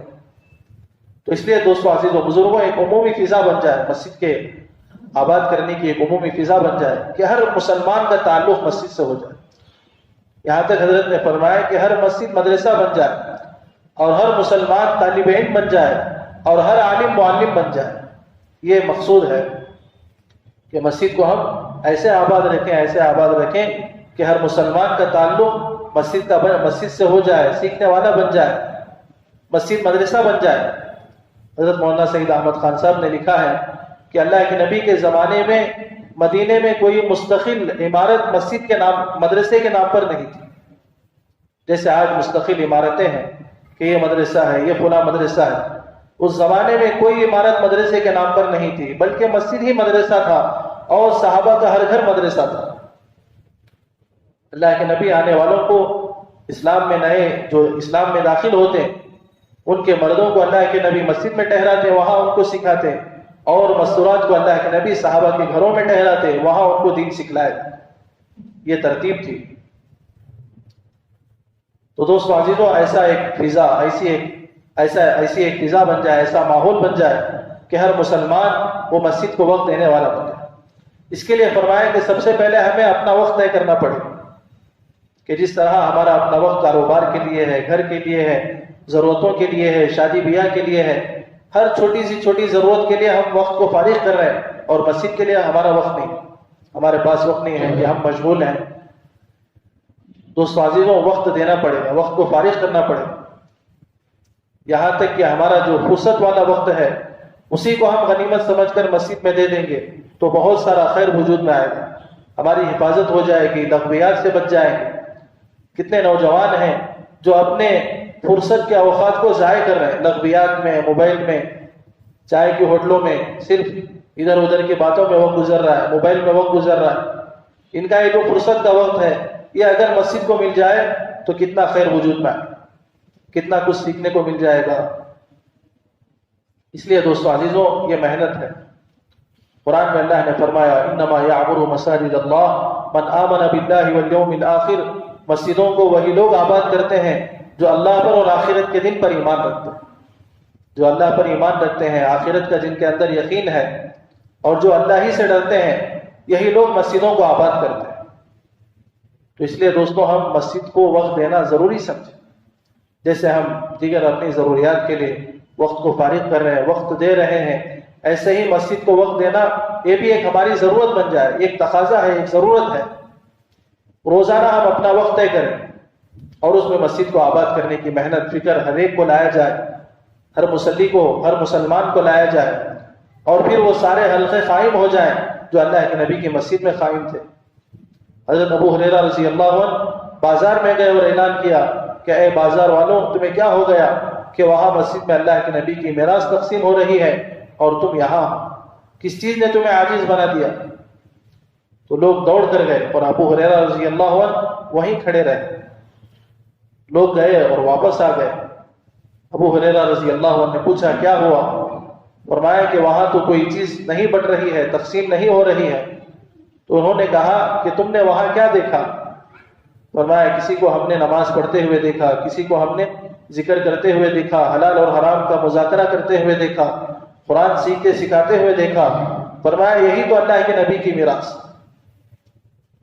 دوستو عزیزوں، یہ حلقے فرمایا، یہ اعمال، دعوت کا حلقہ لگ جائے، سیکھنے سکھانے کا، تعلیم و تعلم کا، قرآن کا اور مسئلے مسائل کا، یہ سارے حلقے ہماری مسجدوں میں لگیں، یہاں تک ہمیں محنت کرنا ہے۔ اس کے لیے دوستوں وقت دینا، روزانہ ہم اپنا وقت طے کریں گے، پھر مسجد آباد ہوگی، اللہ تعالیٰ ہمارے مسائل کو حل کریں گے۔ جہاں مسجدیں آباد ہوں گی وہاں محلے آباد ہوں گے۔ فضائل اعمال میں صاف لکھا ہے کہ مسجد کو آباد کرنے والے، راتوں میں اٹھ کر رونے والے، آپس میں محبت کرنے والے، جہاں جہاں رہیں گے وہاں وہاں اللہ تعالیٰ آفتوں کو، عذابوں کو روک لیں۔ تو یہ آبادی کی محنت کا اثر ہے۔ مسجدیں آباد ہوگی، خیر و برکتیں نازل ہوں۔ اسی طرح دوستوں عزیزوں بزرگوں، جس طرح مسجدوں کو آباد کرنا ہے، ایسے ہی ہمارے گھر بھی اعمال دعوت سے آباد ہو۔ جیسے مدینے میں ایک ماحول تھا، اللہ کے نبی گھروں میں ٹہراتے تھے، نئی نئی مستورات کو، نئی نئی آنے والی عورتوں کو جو ایمان میں داخل ہوتی ان کو گھروں میں ٹہراتے اللہ کے نبی، اور صحابہ ان کی نصرت کرتے، انہیں دین سکھاتے۔ مدینہ مرکز قبیلہ عبد القیس کو اللہ کے نبی نے ٹہرایا مدینے کے گھروں میں، اور پھر پوچھا ان سے کہ بتاؤ تم نے اپنے بھائیوں کو کیسے پایا؟ انہوں نے کہا اللہ کے نبی، انہوں نے ہمیں بہترین اور نرم بستر پر سلایا، بہترین کھانا کھلایا اور ہمیں دین بھی سکھایا۔ تو فرمایا صحابہ نصرت بھی کرتے تھے، ان کے کھلانے کا، ان کے آرام کا، راحت کا خیال بھی رکھتے اور انہیں دین بھی سکھاتے۔ یہ فرمایا یہ اعمال ہمارے ہر گھر میں زندہ ہو جائیں، اس کے لیے گھر پر محنت ہے، گھر کی تعلیم کے ذریعے سے گھروں پر محنت کرنا ہے، اور مسجد کی تعلیم، مسجد کی آبادی کی محنت کے ذریعے سے مسجد کو آباد کرنا۔ دوستو عزیزوں، یہ دو بنیادی اس وقت تقاضے ہیں، دو بنیادی تقاضے بلکہ ضرورتیں ہیں کہ آج ہماری یہ ضرورت ہے کہ ہمارا گھر بھی اعمال دعوت سے آباد رہے اور ہمارا تعلق بھی مسجد سے قائم رہے۔ فرمایا جب تک یہ چیز رہے گی دین زندہ رہے گا، دین کی اہمیت باقی رہے گی، گھروں میں دین زندہ رہے گا۔ صحابہ کے گھروں کا ماحول بنا ہوا تھا جس کی وجہ سے دین کی عمومی فضا تھی، بچوں کے اندر دین پر چلنے کے جذبات، عورتوں کے اندر دین پر قربانی دینے کے جذبات، دین پر مر مٹنے کے جذبات، یہ سب ان کے گھروں سے زندہ تھے، ان کے گھروں میں زندہ تھے۔ اس کے لیے دوستو عزیزوں یہ آواز لگائی جا رہی ہے کہ ہمارے اندر یہ چیزیں ساری چیزیں، یہ سارے اعمال پیدا ہو جائیں، اس کے لیے محنت ہے۔ گھر کی تعلیم اس وقت بنیادی ضرورت ہے۔ جن جن گھروں میں تعلیم ہوگی وہاں دین زندہ ہوگا، دین کی فضا بنے گی، بچوں کے اندر دین کا شوق آئے گا، اور پھر بچوں کے اندر دین کی اہمیت آئے گی، عورتوں میں دین کی اہمیت آئے گی، دین پر چلنے کا شوق آئے گا، حتیٰ کہ اللہ کے راستے میں نکلنے کے جذبات بنیں گے عورتوں کے۔ ورنہ فرمایا آج سب سے زیادہ رکاوٹ وہ عورتوں کی طرف سے، گھر والوں کی طرف سے، کہ نکلنا چاہتے ہیں، وقت لگانا چاہتے ہیں، لیکن گھر کے حالات ایسے ہیں کہ رکاوٹیں ہیں۔ دوستو عزیز و بزرگوں، جو جذبات صحابہ کی عورتوں میں تھے وہ اس تعلیم کے ذریعے سے، گھر کی تعلیم کے ذریعے سے وہ جذبات انشاءاللہ ہماری عورتوں میں پیدا، پھر فرمایا وہ ہمارے معاون اور مددگار بنے۔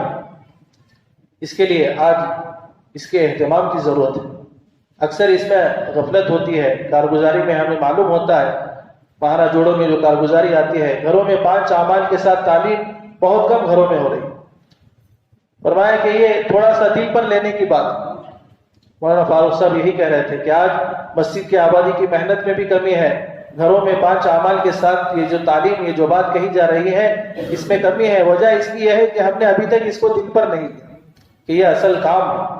تھوڑے سے دل پر لینے کی بات ہے، تھوڑی سی ہمت کی بات ہے۔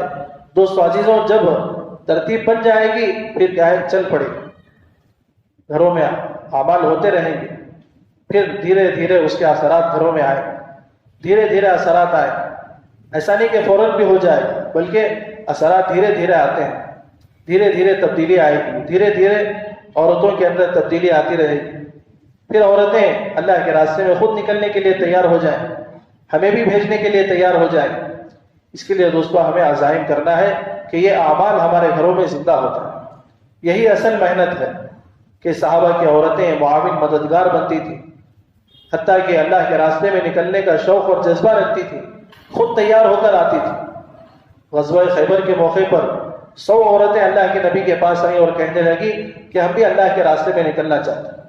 اللہ کے نبی نے پوچھا کہ تمہارا کیا کام ہے؟ چونکہ شوق تھا، شوق سے وہ نکلی تھی تو اپنے کام گنوائے کہ اللہ کے نبی ہم خدمت کا کام کریں گے، زخمیوں کی مرہم پٹی کریں گے، پانی لانے کا انتظام کریں گے، مردوں کے تیر پکڑانے میں ہم مدد کریں گے۔ جب بہت سارے کام گنوائے تو اللہ کے نبی نے خوشی سے اجازت دی۔ تو دوستو عزیزوں، یہ جذبات عورتوں کے اندر کہ اللہ کے راستے میں نکلنے کا شوق ہے، خود سے نکل رہی ہیں۔ فرمایا کہ کوئی اللہ کے نبی کا سفر ایسا نہیں ہے جس میں آپ نے عورتوں کو ساتھ لے کر نہ چلا، بلکہ ایک مرتبہ مفتی یعقوب صاحب یہاں تک کہنے لگے کہ مدینے میں عورتوں کی ایک جماعت ایسی تھی جو ہمیشہ تقاضے پر تیار رہتی، جب بھی اللہ کے نبی کی طرف سے آواز آئے عورتیں خود تیار ہو کر آ جاتی۔ تو دوستو عزیزوں، یہ ماحول کا بنانا اصل ہے، اور یہ ماحول بنے گا گھروں کی تعلیم کے ذریعے سے۔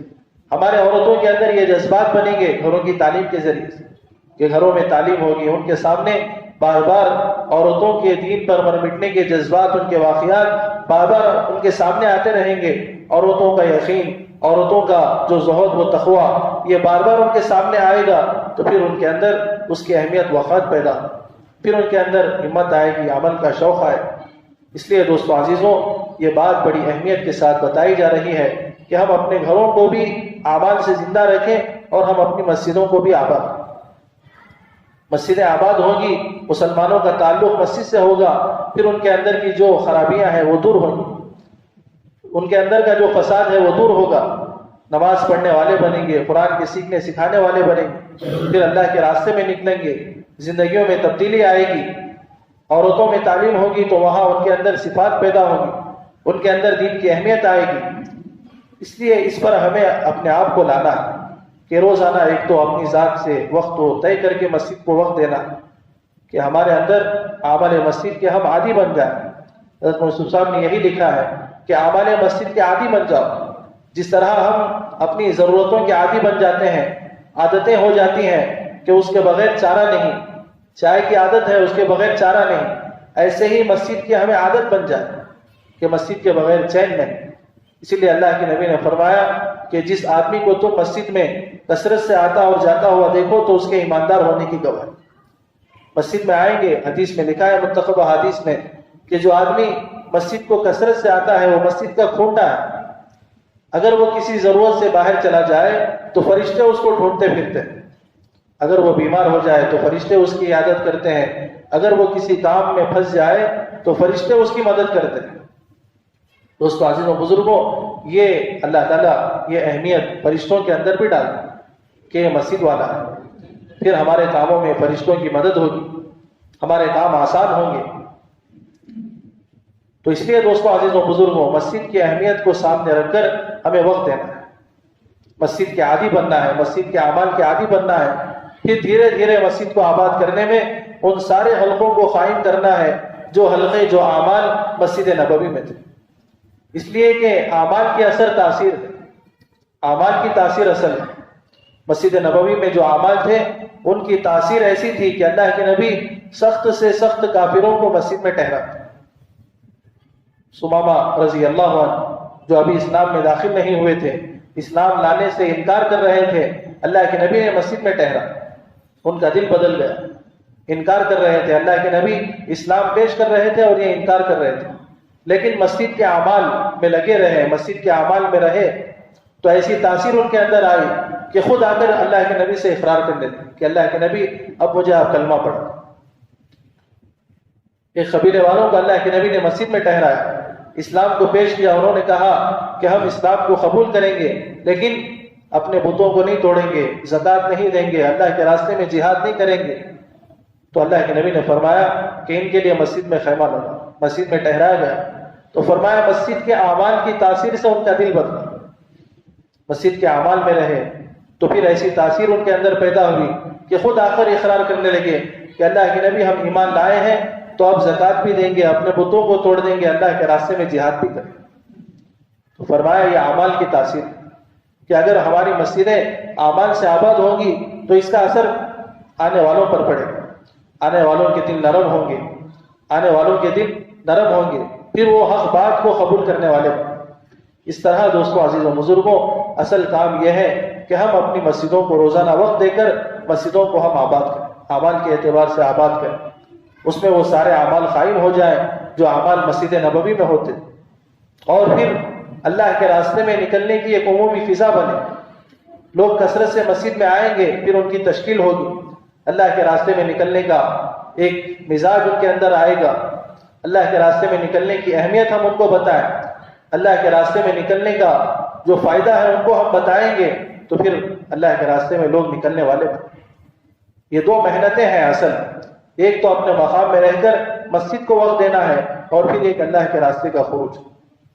دوستو عزیزوں یہ دونوں ضروری ہیں۔ حضرت مولانا یوسف صاحب نے لکھا ہے مدینے کا جو ماحول اللہ کے نبی نے بنایا تھا کہ ہر صحابی کا وقت لگ رہا تھا کم از کم سال میں 6 سے 7 مہینے۔ حضرت نے اندازہ لگایا ہے کہ اللہ کے نبی نے اپنی مدینے کی جو محنت ہے، مدینے میں جو اللہ کے نبی نے قیام فرمایا، اس مختصر مدت میں 150 سے زیادہ جماعتیں اللہ کے نبی نے بھیجی ہیں، اور اس میں تقریباً 25 یا 27 جماعتوں میں اللہ کے نبی بنفس نفیس شریک رہے اور باقی جماعتوں کو اللہ کے نبی نے روانہ کیا۔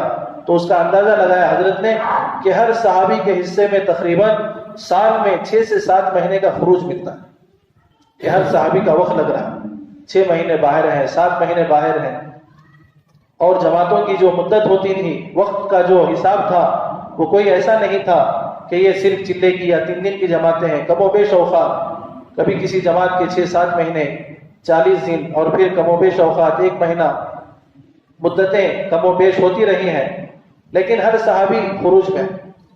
اور اسی طرح فرمایا آگے لکھا ہے کہ جب یہ صحابہ تقریباً سال میں 6 سے 7 مہینے وقت لگا کر آتے تو اب ایسا نہیں کہ یہ مدینے میں اپنے گھروں میں رہتے، اپنے کاروبار کی فکر۔ مشہور واقعہ حیات الصحابہ میں لکھا ہے کہ صحابہ آپس میں مشورہ کرنے لگے کہ ہم نے اللہ کے نبی کا بہت ساتھ دیا، اب دین غالب ہو رہا ہے، اب ہم اپنے کھیتیوں کی اور جو باغات ہمارے اجڑے پڑے ہیں اس کی ہم تھوڑی سی اب اصلاح کر لیں گے۔ اتنا سوچا ہی تھا کہ اللہ کے نبی پر وہاں وحی نازل کہ تم اپنے آپ کو ہلاکت میں نہ ڈالو۔ دوستو عزیزوں فرمایا یہ ہلاکت میں ڈالنا ہے، تو اس لیے صحابہ جب خروج میں رہتے تو خروج میں، اور جب مقام پر رہتے تو مسجد کو وقت دینے والے، آنے والوں کو سکھانا، آنے والوں کی نصرت کرنا، جو لوگ اسلام میں داخل ہوتے ہیں ان کو دین سکھانا، تو یہ مسجد کو وقت دیتے، مستقل مشغول رہتے صحابہ۔ کوئی مسجد کو دن میں وقت دے رہے ہیں، کوئی رات میں وقت دے رہے ہیں، آدھا دن آدھی رات تقسیم کر کے وقت دے رہے ہیں کہ آدھا دن مسجد میں، آدھا دن گھر میں، آدھی رات مسجد میں، آدھی رات گھر میں، آدھا دن کاروبار میں، ایک دن کاروبار میں، ایک دن مسجد میں۔ اس طرح مختلف اوقات کو تقسیم کر کے صحابہ نے مسجد کے لیے وقت کو طے کیا۔ تو فرمایا یہ ہمارے سامنے دونوں محنت ہے، یہ ایک تو اللہ کے راستے کا خروج ہے کہ اللہ کے راستے میں ہم نکل کر سارے عالم کی فکر کریں، اس لیے کہ ہم عالمی امتی کے عالمی لگے، پورے عالم میں دین کو زندہ کرنے کی فکر کرنا، یہ ہماری اصل محنت ہے، یہ ہمارا اصل ہدف ہے کہ پورے عالم ہمارا سامنے ہو، پورے عالم کی بے دینی پر ہمارے اندر فکریں ہوں اور پورے عالم میں دین کو زندہ کرنے کی فکر ہو، یہ اصل ہمارا ہدف ہے۔ تو دوستو عزیزوں، ایک تو اللہ کے راستے کا خروج کہ صحابہ ہر حال میں نکلنے کو ترجیح دیتے، صحابہ ہر حال میں نکلنے کو ترجیح دیتے تھے، اور نکلنا تو دوستو عزیزوں اصل بات یہ ہے کہ یہ نکلنا اللہ کا حکم، صحابہ نے اس کو اللہ کا حکم سمجھا تھا، انفروا خفافا وثقالا، کہ ہر حال میں نکلو، ہلکے ہو یا بھاری۔ کتنی روایتیں ہیں حیات الصحابہ میں کہ بڑی عمر والے صحابہ وہ اللہ کے راستے میں نکلتے تھے صرف اس آیت کو سامنے رکھ کر۔ ابو ایوب انصاری رضی اللہ عنہ ہیں، ابو طلحہ انصاری رضی اللہ عنہ ہیں، ان کے واقعات حیات الصحابہ میں لکھے ہیں کہ ان کے سامنے جب عذر پیش کیا جاتا کہ آپ معذور ہیں، آپ کمزور ہیں، ابو طلحہ انصاری رضی اللہ عنہ کو ان کی اولاد نے کہا کہ آپ تو ایک لمبے زمانے میں، ایک لمبے عرصے میں آپ نے اللہ کے راستے میں جہاد کیا، اللہ کے نبی کے ساتھ نکلے ہیں، ابو بکر رضی اللہ عنہ کے زمانے میں آپ نکلے ہیں، عمر رضی اللہ عنہ کے زمانے میں آپ نکلے ہیں، اب آپ معذور ہیں۔ تو انہوں نے کہا کہ یہ آیت ہمیں بیٹھنے نہیں دی، انفروا خفافا وثقالا، ہر حال میں نکلو۔ حضرت مقداد رضی اللہ عنہ کا واقعہ ہے کہ بدن کے اعتبار سے اتنے بھاری تھے کہ اگر وہ کسی چارپائی پر بیٹھتے تو سارا گوشت باہر لٹک، اتنے وزندار آتے، لیکن ان کے سامنے جب یہ آیت پڑھی گئی، کہیں سے کان میں پڑ گئی تو بے چینی پیدا ہو اور کہا کہ دیکھو چلو نکلنا ہے، ہر حال میں نکلنا ہے۔ لوگوں نے کہا کہ آپ تو معذور ہیں، آپ اٹھنے بیٹھنے میں معذور ہیں، تو انہوں نے کہا کہ یہ آیت ہمیں بیٹھنے نہیں دیتی۔ دوستو عزیزو، اصل بات یہ ہے کہ صحابہ نے نکلنے کو اللہ کا حکم سمجھا تھا اور ہم نے اللہ کا حکم نہیں سمجھا۔ ہم سمجھتے ہیں کہ بس یہ ایک ثواب کی چیز ہے، ایک کار خیر ہے، کر لیں گے ثواب ملے گا، نہیں کریں گے کوئی بات نہیں۔ مدینہ مرکز فرمایا دوستو عزیزوں، اللہ کے راستے میں نکلنا یہ اللہ کا امر ہے، اس کو ہم اللہ کا حکم سمجھیں کہ یہ اللہ کا حکم ہے، اللہ کا امر ہے۔ جیسے نماز ایک فریضہ ہے، ایک اللہ کا حکم ہے، زکوٰۃ ایک امر ہے، حج ایک امر ہے، ایسے ہی اللہ کے راستے کا خروج ایک امر ہے۔ اس لیے حضرت عمر رضی اللہ عنہ کا قول ہے، فرمایا کہ جہاد یہ حج سے بھی افضل ہے۔ حج ایک فریضہ ہے، ایک حکم ہے، لیکن اللہ کے راستے کا خروج یہ حج سے زیادہ اہمیت کا حامل ہے۔ اس لیے دوستو عزیزوں، جب ہم اللہ کے راستے میں نکلنے کو اللہ کا حکم سمجھیں گے، ضروری سمجھیں گے، تو ہر حال میں ہمارا وقت لگانا آسان ہے۔ جیسے صحابہ ہر حال میں نکلتے تھے۔ حضرت سعد اسود رضی اللہ عنہ کا واقعہ مشہور ہے کہ شادی کا موقع ہے تو کالے کلوٹے، اسود ان کا لقب ہی تھا کہ کالے آدمی، سعد ان کا نام تھا، اسود لقب تھا۔ اتنے کالے ہیں کہ کوئی رشتہ ابھی تک نہیں لگا ہے، اور اللہ کے نبی نے رشتہ طے کیا ایک خوبصورت لڑکی کے ساتھ۔ اب دوستو عزیزوں، جذبات ہوتے ہیں، گئے بازار میں سامان خریدنے کے لیے، ضروریات خریدنے کے لیے، لیکن آواز لگی ہے بازار میں تو وہیں سے نکلے۔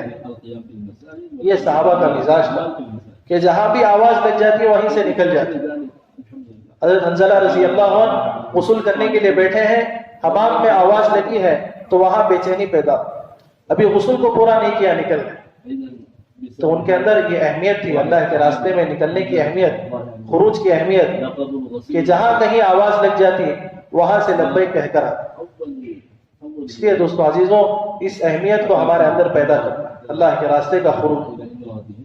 اس لیے حضرت نے فرمایا کہ آج ہمارے اندر نکلنے میں جو کمی آئی ہے، وجہ اس کی یہ ہے کہ نہ نکلنے پر اللہ کی طرف سے جو پکڑ ہے، جو وعید ہے، وہ ہمارے سامنے، اس کو ہم نے بولنا چھوڑ دیا، کہنا چھوڑ دیا۔ ہم صرف کہتے ہیں کہ بھئی نکلو نکلو، اگر نہیں نکلیں گے تو اللہ کی طرف سے کیا پکڑ آئے گی، اللہ کی طرف سے کیا عتاب آیا ہے، اس کو ہم نے چھوڑا۔ مشہور صحابی ہیں، مشہور واقعہ ہے غزوہ تبوک کا، 3 بڑے صحابہ ہیں، ہر حال میں اور ہر وقت انہوں نے اللہ کے نبی کے ساتھ نکلنے کو ترجیح دی ہے، لیکن ایک مرتبہ پیچھے رہے تو فرمایا سب سے بڑا عتاب شریعت میں نازل ہوا۔ حالانکہ صحابہ سے دیگر گناہ سرزد ہوئے ہیں، بہت ساری چیزیں سرزد ہوئی ہیں، لیکن جو غصہ، جو عتاب اللہ کے راستے میں رکنے کی وجہ سے نازل ہوا، اتنا بڑا عتاب کسی اور چیز پر نازل ہوا۔ اس کو صاف حضرت فرماتے ہیں۔ اس لیے دوستوں عزیزوں بزرگوں، جب ہمارے اندر یہ چیز رہے گی کہ نہ نکلنا، یہ حالات کو دعوت دینا ہے، ہم کسی حال کی وجہ سے رک رہے ہیں تو فرمایا نہ نکلنا، اس سے بڑے حال کو دعوت دینا، اس سے بڑے حال میں پھنسنا ہے گویا۔ اس لیے اللہ کے راستے میں صحابہ ہر حال میں نکلنے کو ترجیح دیتے، نکلے ہیں صحابہ تو دوستوں عزیزوں دین پھیلا ہے، دین پہنچا ہے، دین ہم تک آیا ہے۔ ایسے ہی ہم اللہ کے راستے میں نکلتے رہیں گے، دین زندگیوں میں باقی رہے گا۔ فرمایا نکلنا ضروری ہے۔ اللہ تنفروا يعذبكم عذابا علیما، اللہ نے فرمایا اگر تم نہیں نکلو گے تو سخت سے سخت سزا دی جائے گی۔ اور پھر اسی آیت کے بعد اللہ نے فرمایا الا تنصروه، تو فرمایا علماء نے کہ دیکھو خروج پر اللہ کی طرف سے نصرت، اس لیے کہ اللہ نے نفر اور نصرت کو ایک ساتھ بیان کیا ہے۔ یہاں خروج ہوگا، نفر ہوگا، وہاں اللہ کی طرف سے نصرت آئے گی۔ اور ہم یہ سوچ رہے ہیں کہ اللہ کی طرف سے پہلے نصرت آئے پھر ہم نکلیں، ہمارے کام بن جائے، ہماری ضرورتیں پوری ہو جائیں، پھر ہم نکلیں گے۔ فرمایا اپنے کاروبار کو نقصان کرنا یہ اصل نکلنے سے ہوتا ہے، کہ نکلیں گے نقصان ہوگا تب دوستوں عزیزوں نکلنے کی اہمیت آئے گی، دین کی اہمیت آئے گی۔ اگر ہم سمجھیں گے کہ سارے احوال پورے ہو جائیں، ساری ضرورتیں بھی پوری ہو جائیں اور ہمارا نکلنا بھی ہو جائے، یہ بہت مشکل ہے۔ اس لیے صحابہ کے جو نکلنے کے واقعات ہیں اس کو ہم سامنے رکھیں کہ کن کن حالتوں میں صحابہ نے نکلنے کو ترجیح دی اور کیسی کیسی حالتوں میں صحابہ نکلے ہیں، اور نہ نکلنے پر صحابہ افسوس کرتے تھے۔ واقعات ہیں حیات الصحابہ میں، حضرت عبداللہ بن عمر رضی اللہ عنہ کم سن لڑکے ہیں، غزوہ بدر کے موقع پر اللہ کے نبی کے سامنے پیش کیے گئے۔ فرماتے ہیں کہ اس وقت ان کی عمر صرف 8 سال کی تھی، اور اللہ کے نبی نے کم سنی کی وجہ سے واپس کر دیا کہ تم ابھی بچے ہو۔ تو حضرت عبداللہ بن عمر رضی اللہ عنہ فرماتے ہیں اللہ کے نبی نے جس دن مجھے واپس کیا ہے وہ دن میری زندگی کا سب سے غمزدہ دن، جتنا اس دن رویا ہوں میں اتنا کسی دن نہیں رویا۔ تو صحابہ روتے تھے۔ ایک دو صحابی تھے، اللہ کے نبی نکل گئے اللہ کے راستے میں اور ان کو سہولت میسر نہیں ہوئی، سواری کا انتظام نہیں ہوا تو رونے لگے۔ تو ایک تیسرے صحابی کا گزر ہوا، کیا بات ہے رو رہے ہو؟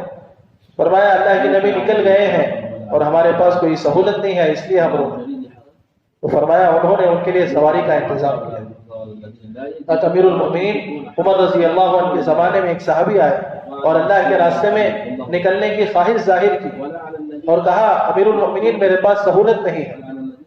تو امیر المؤمنین نے کہا کہ ان کے لیے سہولت کر لو، ان کے لیے کچھ انتظام کر لو۔ تو جو جن سے کہا گیا انہوں نے ان کو بیت المال میں لے گئے۔ تو انہوں نے فرمایا کہ مجھے مال کی ضرورت نہیں ہے، مجھے تو بس سواری چاہیے اور سواری کے لیے اور راستے کے لیے تھوڑا سا توشہ چاہیے۔ تو پھر ان کے لیے انتظام کیا گیا وہ اللہ کے راستے میں۔ اس طرح دوستو عزیزوں بزرگوں صحابہ نکلا کرتے تھے۔ صحابہ کے نکلنے کی وجہ سے دین زندگیوں میں آیا ہے، دین عالم میں پہنچا ہے، دین پوری دنیا میں زندہ ہوا ہے۔ ہر حال میں صحابہ نے نکلنے کو ترجیح دی ہے۔ اسی طرح اگر ہم بھی نکلیں گے ایک تو ہمارے احوال بھی درست ہوں گے اور دین بھی زندگیوں میں باقی رہے گا۔ اس کے لیے نکلنا بہت ضروری ہے۔ اس کے لیے ہمتیں کریں، ارادے کریں، عزائم کریں کہ ہم اللہ کے راستے میں دیر اور دور کے لیے ہمیشہ نکلتے رہیں۔ جب تک نکلتے رہیں گے تب تک احوال بھی درست ہوں۔ فرمایا نہ نکلنے کی وجہ سے پھر دوستوں عزیزوں اللہ کی طرف سے حالات بھی آتے ہیں، اللہ کی طرف سے عتاب بھی آتا ہے۔ جیسا کہ کعب بن مالک رضی اللہ عنہ کا واقعہ ہے، انہوں نے نہ نکلنے کو ترجیح دی تو پھر اللہ کی طرف سے پکڑ آئے، بڑے امتحانات آئے، بڑے امتحانات سے انہیں گزرنا پڑا۔ تو اسی طرح فرمایا کہ اگر ہم نکلنے کو ترجیح نہیں دیں گے تو مختلف حالات کے ہم بھی شکار ہوتے رہیں گے۔ ایک حال گیا، دوسرا حال آیا، دوسرا حال گیا، تیسرا حال آیا، مختلف بیماریاں، احوال، کاروبار کے اعتبار سے، زندگیوں کے اعتبار سے، صحت تندرستی کے اعتبار سے۔ اسی لیے حدیث میں ہے کہ جب تک اللہ نے صحت دی ہے اس کو غنیمت سمجھے، فرصت دی ہے اس کو غنیمت سمجھے، مشغولی سے پہلے فرصت کو غنیمت سمجھے، بیماری سے پہلے صحت کو غنیمت سمجھے کہ یہ چیزیں اللہ کے دین کے لیے استعمال ہو جائیں۔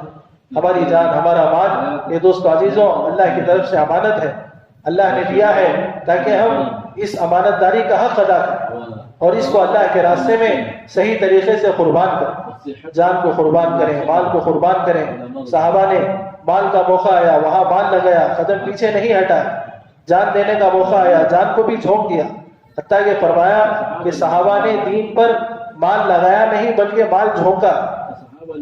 نظام میں بزرگ کہنے لگے ایک تو مال لگانا ہوتا ہے, ایک تو مال جھونکنا ہوتا ہے, کہ سب کچھ جھونک دیا, کہ سب کچھ لگا دیا, حتیٰ کہ اپنے پاس بھی کچھ باقی نہیں رکھا. ایسے دوستوں عزیزوں بزرگوں صحابہ نے قربانی دی, اپنا سب کچھ لگا دیا صحابہ نے دین کے لیے, اللہ کے راستے میں نکلنے کے لیے, اللہ کے دین کو زندہ کرنے کے لیے, اللہ کے دین کو زندہ کرنے کے لیے اپنا سب کچھ صحابہ نے قربان کر دیا. تب جا کر دین دوستوں عزیزوں ہم تک پہنچا. اس کے لیے ہم بھی ارادے ہمارے ایسے ہی ہوں, عزائم ہمارے بلند ہوں, عزائم میں ارادوں میں کوئی کمی نہ ہو. جتنے اونچے عزائم ہوں گے, جتنے اونچے ارادے ہوں گے, دوستوں عزیزوں اللہ کی طرف سے مدد آئے, نکلنا آسان ہوگا. اللہ کی طرف سے راستے کھلیں. راستے بنانے والے اللہ ہیں, رکاوٹوں کو دور کرنے والے اللہ ہیں, اور پھر آسانیاں پیدا کرنے والے اللہ ہیں. اگر ہم یہ سوچیں گے کہ ہماری طرف سے ہے, تھوڑا سا ہم اور محنت کر لیں گے, تھوڑا سا اور کاروبار کو دیکھ لیں گے, اور احوال کو درست کر لیں گے, تو فرمایا اس میں رکاوٹیں اور بڑھتی جائیں گی. اگر ہم ہمت کر کے قدم اٹھائیں گے تو پھر اللہ تعالیٰ رکاوٹوں کو دور کر لیں گے. حیات الصحابہ میں لکھا ہے ایک دیہات کی ایک عورت کا واقعہ اللہ کے نبی نے بیان فرمایا کہ اللہ کے راستے میں نکلنے پر اللہ نے اس عورت کی کیسی مدد کی. اللہ کے نبی نے واقعہ بیان فرمایا ایک صحابی سے, ایک دیہاتی سے, کہ دیکھو یہ جو سامنے دروازہ نظر آ رہا ہے, ہاتھ سے اشارہ کر کے فرمایا کہ یہاں ایک عورت رہتی تھی, اور اس کا یقین, اس کا تعلق اللہ سے ایسا تھا کہ وہ اللہ کے راستے میں گئی تو اس کی ایک بکری تھی, 11 بکریاں تھی, کپڑا بننے کا ایک کانٹا تھا جس سے وہ کپڑا بن کر اپنی زندگی کا گزارا کرتی تھی. تو وہ گئی اللہ کے راستے میں, جب واپس آ کر دیکھا تو اس کا جو کپڑا بننے کا کانٹا ہے وہ گم ہو گیا, اور ایک بکری بھی گم ہو گئی ہے. تو اللہ کے سامنے عاجزی کرنے لگی, دعا کرنے لگی, کہنے لگی اے اللہ جو تیرے راستے میں نکلتے ہیں ان کی حفاظت کا ذمہ یہ تیرے ذمہ ہے. یہ میرا کانٹا گم ہو گیا, یہ بکری گم ہو گئی. تو اللہ نے فرمایا اس جیسا ایک اور کانٹا, اس جیسے ایک اور بکری اللہ نے اس کو لوٹا. تو دوستو عزیزوں ہمارے دکان کی, مکان کی, ہماری چیزوں کی حفاظت یہ اللہ کے ذمہ ہے. منتخب حدیث میں ایک حدیث ہے کہ اللہ کے راستے میں نکلنے والے ان کی حفاظت یہ اللہ کے ذمہ ہے. فرمایا 3 آدمی وہ اللہ کی حفاظت میں, حدیث کے الفاظ ہیں کہ 3 آدمی وہ اللہ کی حفاظت میں ہے. اور لکھا ہے کہ اللہ کی حفاظت کا مطلب یہ ہے کہ جب تک یہ دنیا میں رہیں گے اللہ تعالیٰ ان کے کاموں میں آسانی کریں گے, ان کی مدد کریں گے, اور جب یہ دنیا سے چلے جائیں گے اللہ تعالیٰ ان کی مغفرت کریں گے اور ان کو جنت میں داخل کریں گے. فرمایا 3 آدمی. پہلا فرمایا ایک تو گھر میں داخل ہوتے وقت سلام کرنے کا, کہ جو گھر میں داخل ہوتے وقت سلام کر کے داخل ہوگا وہ اللہ کی حفاظت میں ہوگا.